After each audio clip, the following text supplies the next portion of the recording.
Iran were beginning to resemble a popular uprising, but he says he sees no real danger to the survival of the regime at this time. Nationwide protests in Iran were sparked by the death of a 22-year-old Mahsa Amini in September while in police custody. And finally, Old Mutual plans to launch banking services in the second half of 2024. The group says it is currently applying for a license after the South African Reserve Bank's Prudential Authority gave approval. Old Mutual says the bank will provide cross-sell opportunities as well as accept retail deposits that offer the prospect of a cheaper source of funding. The company plans to spend 1.7 billion rand on building the bank's transactional capacity. It expects the bank to break even 3 years after the launch. In a reminder of your next Salah time, Maghrib will be at 19:37. In a recap of your top stories, Health Department says National Health Insurance is redirecting current spending, and Old Mutual plans to launch a bank service in 2024. That's the end of this bulletin. We'll be back at 10 this evening with News Wrap, inshallah.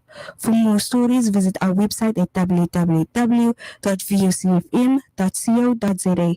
Connect with us on the VOC app or follow us on social media via Facebook, Twitter, Instagram, and TikTok. For VOC News, I am Leandra Paulson.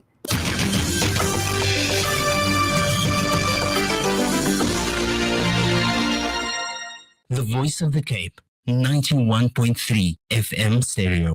For us, tradition sets the course that innovation follows. We've combined centuries of Sharia economic principles with today's essential financial services to create a basket of offerings without compromise. Because what's valuable to you is valuable to us. So for Sharia compliant solutions that are true to both the principles of innovation and tradition, explore our range today at standardbank.co.za.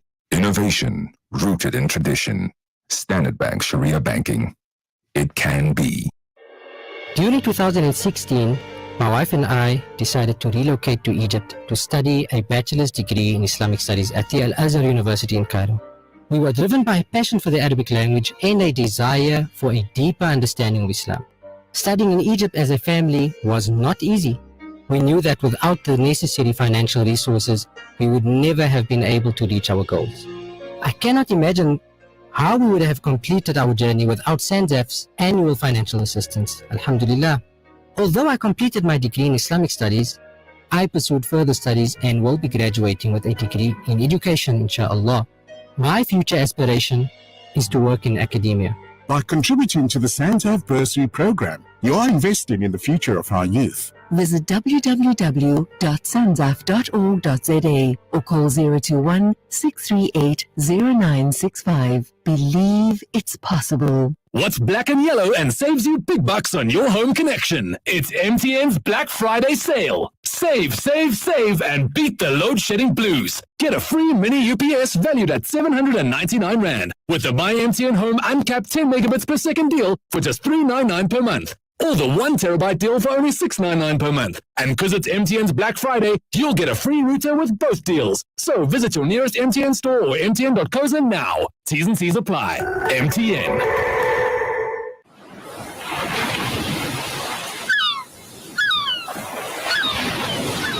Live from Cape Town, this is the Voice of the Cape, 91.3 FM. Good evening. My name is Lerato Mashile, and this is the Cape Town Mayor Geordin Hill-Lewis radio show. And of course, joining me is the one and the only Mayor Geordin Hill-Lewis, where we take a look back at the 1 year in office and the progress towards becoming a city of hope. Now, of course, we want you to be part of this conversation, and all you have to do in order to be part of this conversation is send in your WhatsApps on our WhatsApp line on 082 911 3913. That is 082 911 3913. Miss, how are you, Geordin? Very good. How are you, Lerato? Nice to be with you, the one and only Lerato. Hey, it's absolutely amazing to be having you with us right now. Now, of course, as usual, we do begin with our usual catch-up.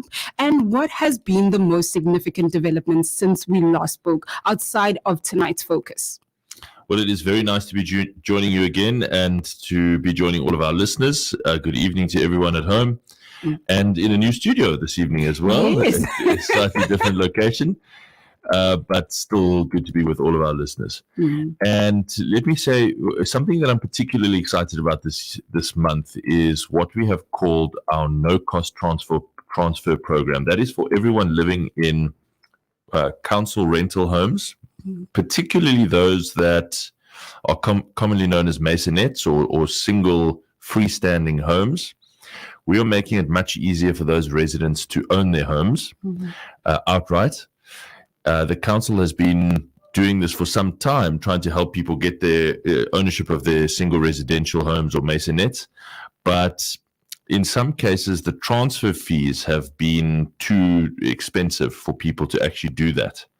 Now we are saying the city will actually cover the full cost of the transfer fees, the lawyer's fees, and so on.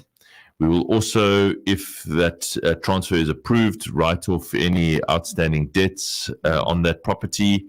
So for residents who are living in our council stock in freestanding homes or in the maisonettes, the semi-detached homes, we think that this is a really important moment for you and an important moment for inclusion in our city, an important moment for redressing the legacy of apartheid in our city, getting people to own those homes outright in their own names so that they can hand them down to their kids and grandkids. I think that's very, very special. I'm excited to see the many thousands, and we've already started it. We've done a couple in the last couple of weeks, and that's great to see.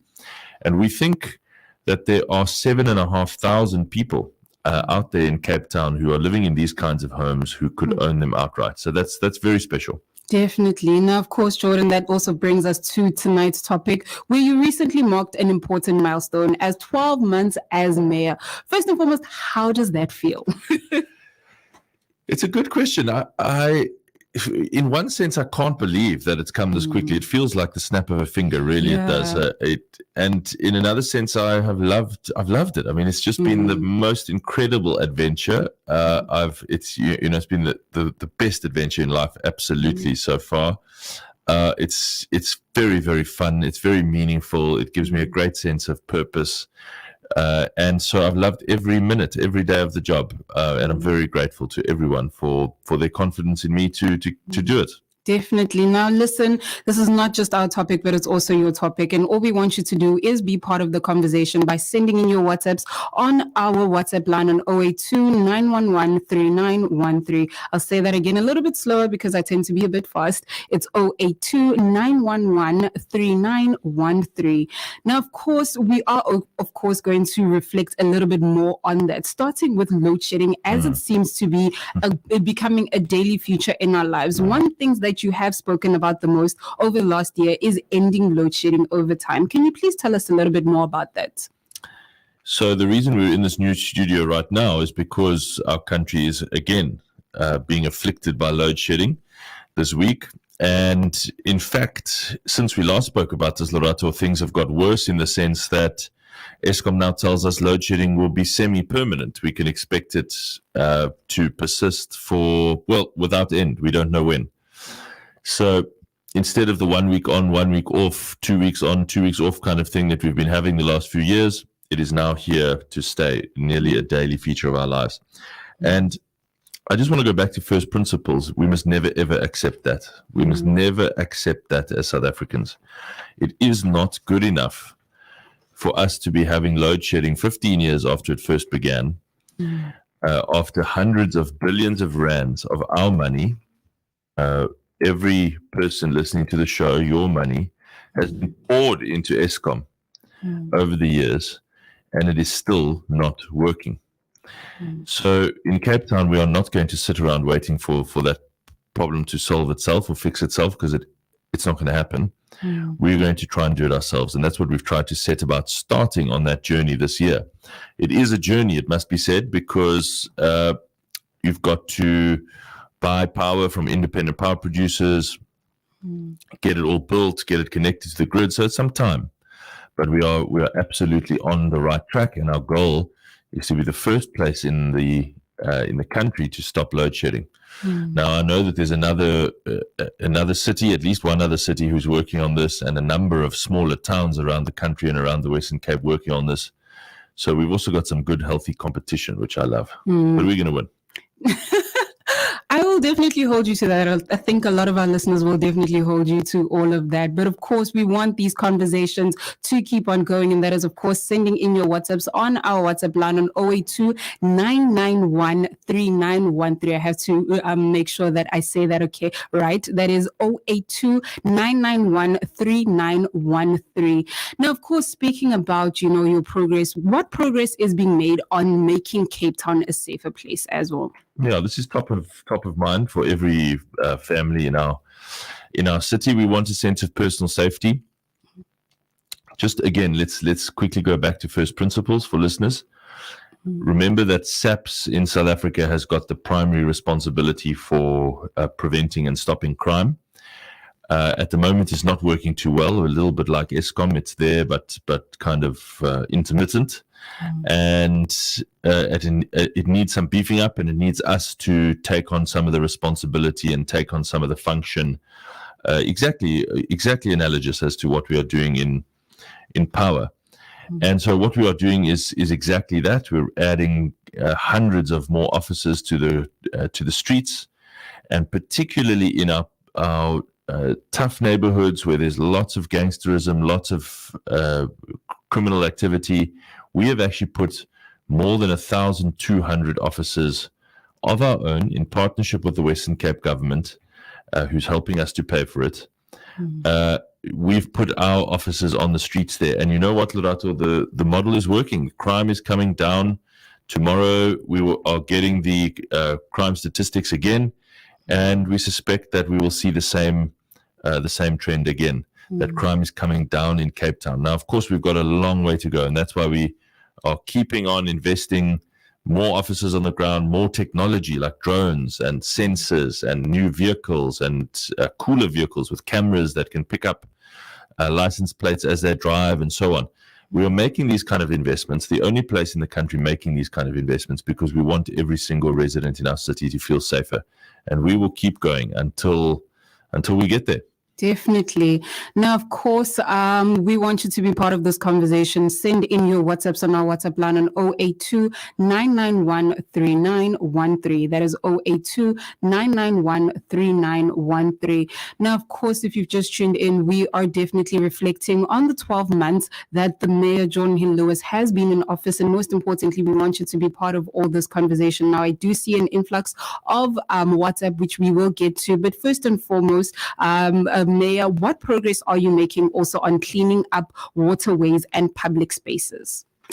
Well, I hope that as you've driven around Cape Town, you, Lorato, and all of our listeners, you've seen people out there in their orange uniforms, sometimes their blue uniforms, City of Cape Town uniforms, cleaning up around the city.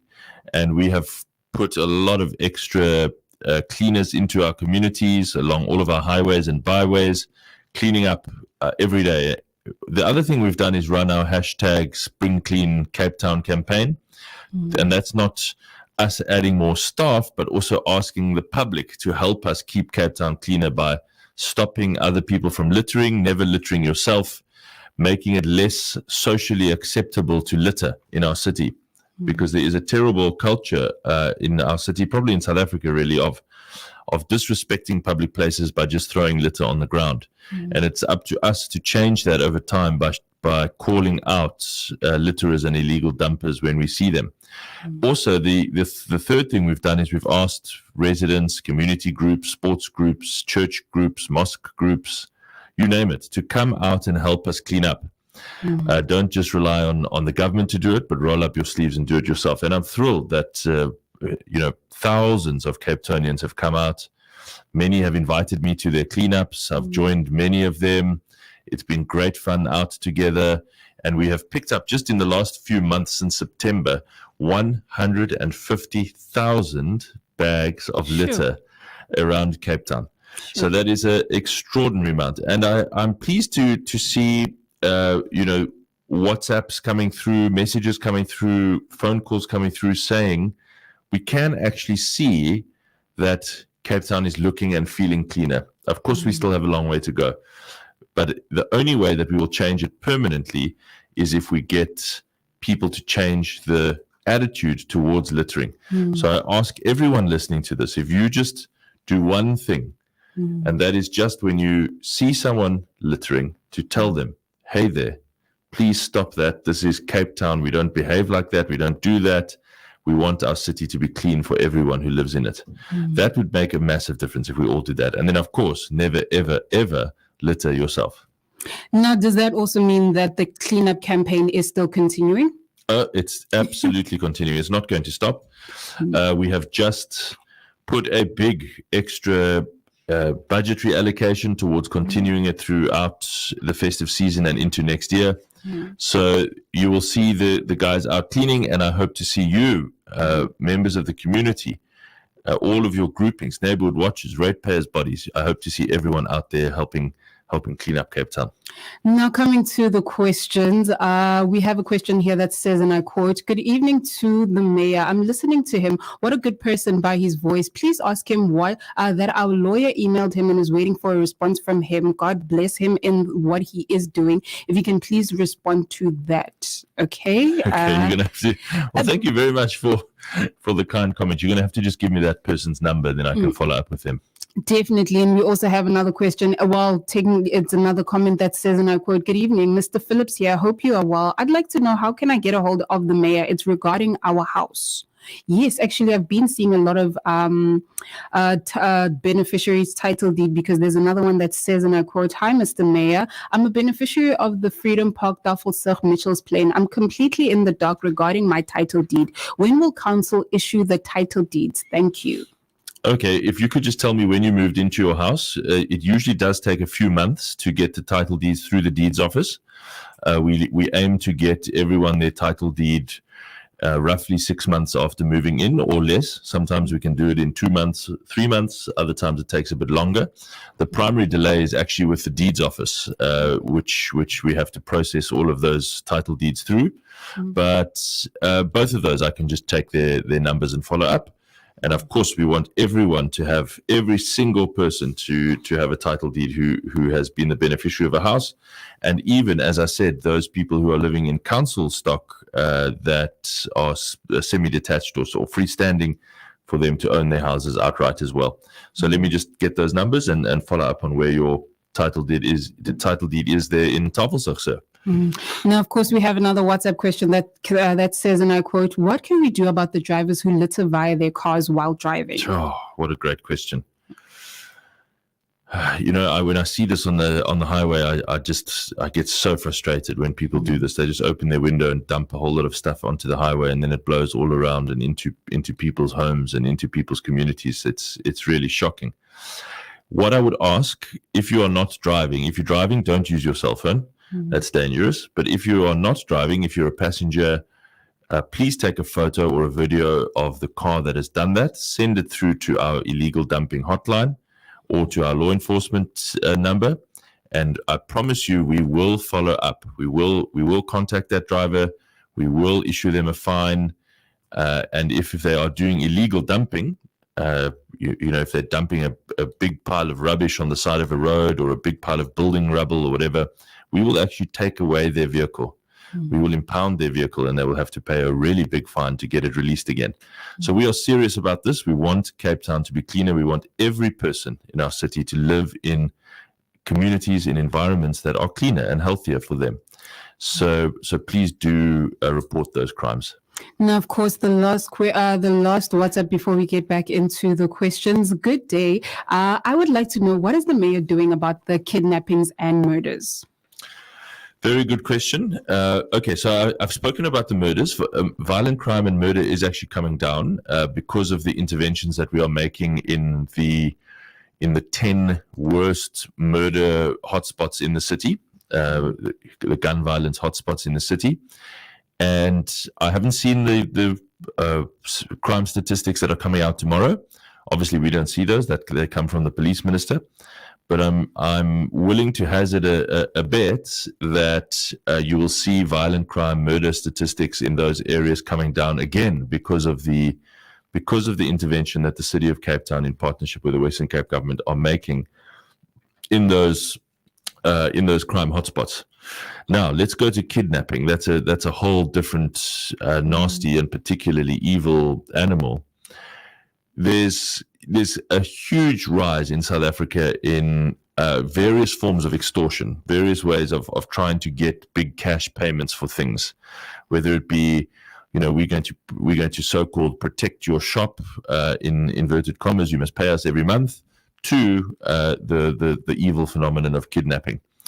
Now, to catch kidnappers, you've got to have some fairly sophisticated technology that can intercept phone calls and track cell phones and track WhatsApp messages and so on.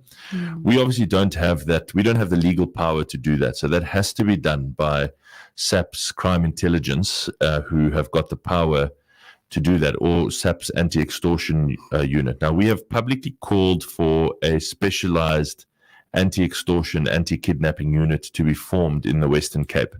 Gauteng has one, where the case numbers of kidnapping are much higher than they are here, and they've got a specialized unit, and that unit has been hugely successful. They've solved a lot of cases without any harm coming to the person, and without any money being paid. And so we've asked for a similar unit to be formed in the Western Cape. We have received a positive response, it must be said, from the provincial commissioner, Commissioner Patekile, has given us a positive response that such a unit will be formed. And now we are waiting for that unit to be formed, and we will do whatever we can. There is some things that we can do to help. We will do whatever we can to help, using our CCTV network around the city, our license plate cameras, using our officers, using our drones to try and track where suspicious activity is happening and where people might be hiding out. And I was really pleased last week when that young girl was recovered unharmed in Cape Town, that the police actually recognized that they could not have done that without the drone footage and the CCTV footage from the City of Cape Town's law enforcement and Metro Police. So we are working together, but as I said, you've got to have some pretty sophisticated tech that we are not legally allowed to have around the interception of cell phones and so on, that police have got access to, that they need to use. That's why we have to have a specialized unit.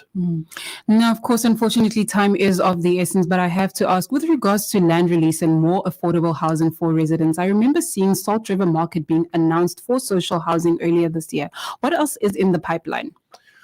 Yeah, we've done Salt River Market, which is a really big project, and we've done 4 others on top of it. So my commitment was, we've got to shake loose this release of city land through the system.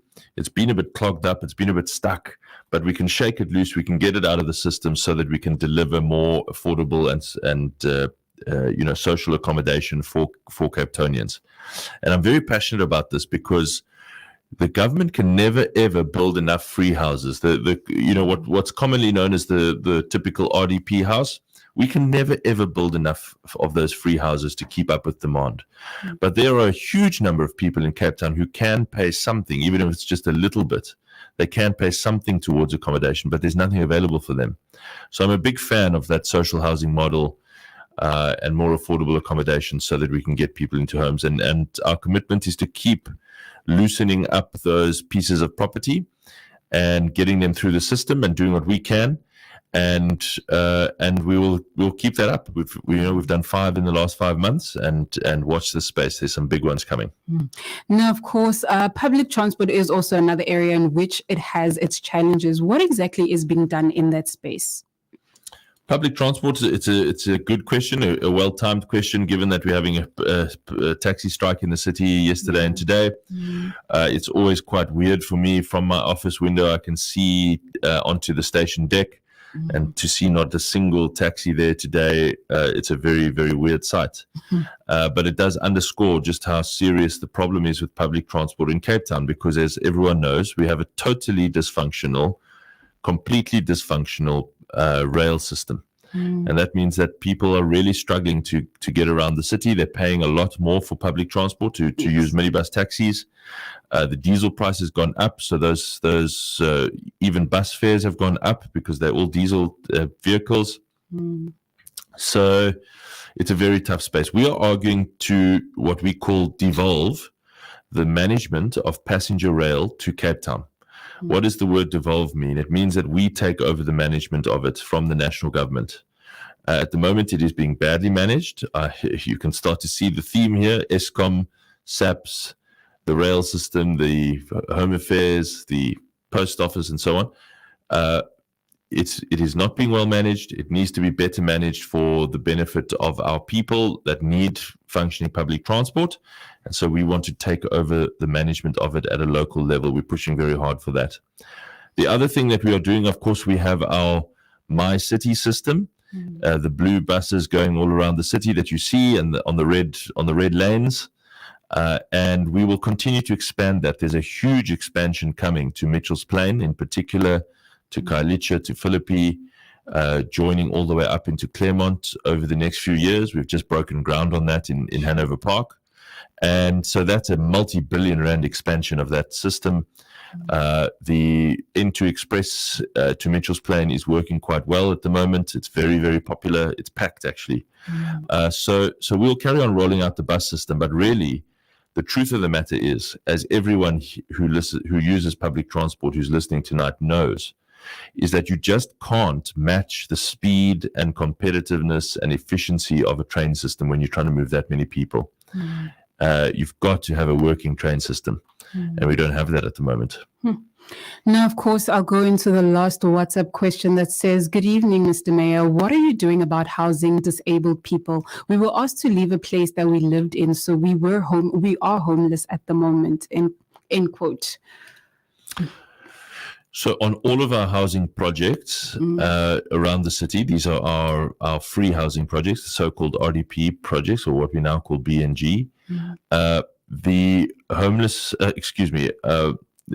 disabled people, disabled people are prioritized. Yes. So they are prioritized for as housing beneficiaries. So the gentleman or lady who has sent in this WhatsApp needs to make sure that your details are updated at your local housing office, that the housing office knows that you are a disabled beneficiary, that you have formal medical proof of your disability, which you would have need to have anyway to access your SASSA grant. So just make sure that all of those records are up to date, so that if there is a project that benefits you, that you are prioritized as a disabled person. Now, of course, the final message to sum up tonight's show. Well, I mean, Cape Townians are awesome people. They're the best people in the world. Thank you so much, Cape Town, for your wonderful support, all of your prayers, all of your encouragement this last 12 months. It's been a wonderful first 12 months in the job. I've loved every single day of it. It is, I think, the best job in South Africa. And I have loved having the opportunity to work with all of you and to try and make our city a little bit better for the future. And to make it a more hopeful place for all of our kids. That is the mission that I will just dedicate myself to for the next 4 years, continuing. But I'm so grateful to every one of the people who regularly listen to this show, who call and WhatsApp, even if you are complaining. Sometimes you've got valid things to complain about, so that's not a problem either. We want to do better. And so thank you so much. I really appreciate it. Now, of course, before we wrap up, the end of the year is fast approaching. There also have been some exciting announcements around new direct flights for Cape Town. Is the city expecting a bumper festive season? I really hope so. All the reports that I get from the airlines is that their flights are full. All the reports that I get from the hotels is that the hotels are nearly full. Yes. It seems that we are going to have a bumper season. I'm worried about one thing, that the flights internally in South Africa from Joburg to Cape Town are extremely expensive. My goodness, they're very expensive at the moment. Yeah. So I hope that doesn't keep a whole lot of Joburgers away from, or Gautengers rather, away from Cape Town this December. Although I can just hear a whole lot of listeners saying, please stay away. Don't come here. We want them. We want their business. Exactly. But we do need their business. That's what we need. But I think we are going to have a bumper season. I really do think so. So it's going to be great for Cape Town. We've had 3 really difficult seasons, tourist seasons, and we know how important the tourist season is for our city. It's a massive chunk of our economy. It supports tens of thousands, hundreds of thousands of workers in our city. So we really want to have a bumper season. And so our request is to all of those people. I know how all of those visitors can sometimes get in our space, but let's be nice and welcoming and make sure they have a great time in our city. Definitely. Of course, that does bring us to the end of the show. Thank you so much to all those that have taken the time, commented, and most importantly, sent in their WhatsApps. And thank you so much to the listeners as well as those online and at home. And most importantly, thank you so much to, of course, the mayor. It's absolutely been a pleasure. Is this our last show for the year? I think so. Is it? It is, no? Oh, okay. No, then we'll see each other again. We just got one more, Christmas, so we won't wish each other Merry Christmas yet. No, not yet. But I know that the Christmas music's on in all the malls. Yes, of course. Celine Dion and Mariah Carey are playing. You know. So I look forward to our final Christmas show. Definitely, and congratulations again. It's been absolutely a pleasure. Thank you so much. Till next time. Thanks, Loretta. The views expressed in any of the Voice of the Cape's live programming, prepackaged content, outside broadcasts, simulcasted programs, or podcasts do not necessarily reflect the views of the Voice of the Cape, its management, or staff.